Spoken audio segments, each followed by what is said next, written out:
In today's video, I'm gonna teach you how to fix Wildrift login error.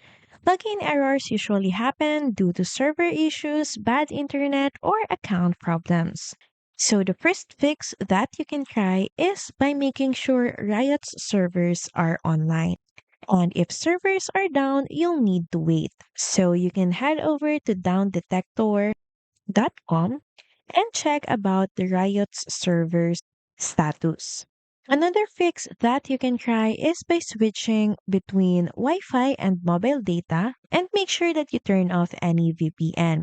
Wildrift blocks VPN connections. Next is make sure that you update Wildrift to the latest version. So you can just head over to Play Store or App Store. Then, once done, try restarting your phone. Lastly, make sure that you log in using your correct Riot account method.